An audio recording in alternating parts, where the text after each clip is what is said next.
grown. And since the threat has grown, we must do more to defend our territory. And so maybe perhaps that's what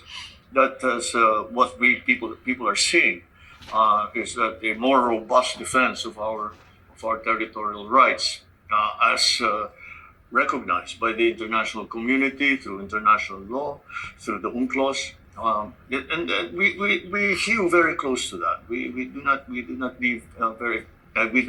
We have not instigated any kind of conflict. We have not instigated any kind of confrontation. The U.S. has weighed in. It constantly points to Article 5 of the Mutual Defense Agreement, which was signed in 1951. It now says that it now extends to all armed conflicts, armed attacks in any area of the South China Sea. In practice, what exactly does that mean? Perhaps that's an incursion, for example, to occupy, which has already happened, but we're still trying to keep it peaceful. But you see, we avoid, as I said, we think about peace in the national interest. It does not serve any purpose to heighten tensions, to say, okay, I am invoking now the Mutual Defense Treaty. And that I don't think anyone wants that, unless you've asked a very difficult question here. Unless the effects are such that it is a threat, it will become an existential threat to the country, then I think it's very easy to say that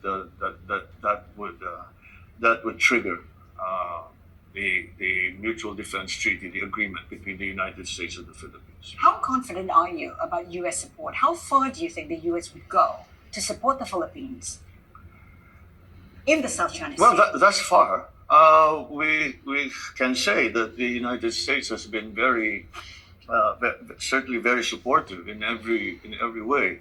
And it has the United States has really shown that it takes very seriously these agreements that we have, and so. But it is dangerous for one to think in terms of when something goes wrong, we'll run to Big Brother.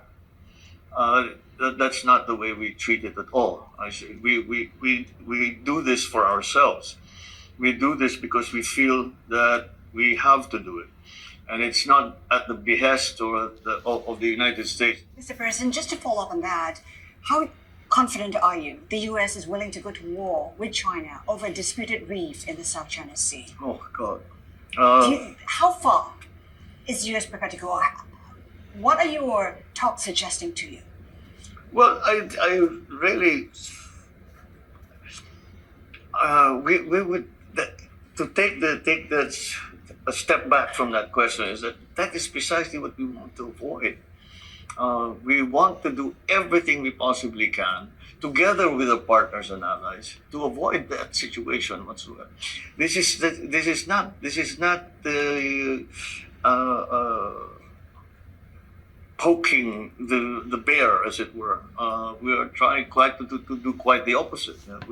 We are trying to keep things at the manageable level, to continue the dialogues, whatever they are, at every level.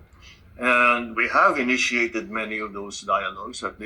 We have dialogues at the sub-ministerial level, at the ministerial level, and at the executive level. And so I think that's what we have to continue, because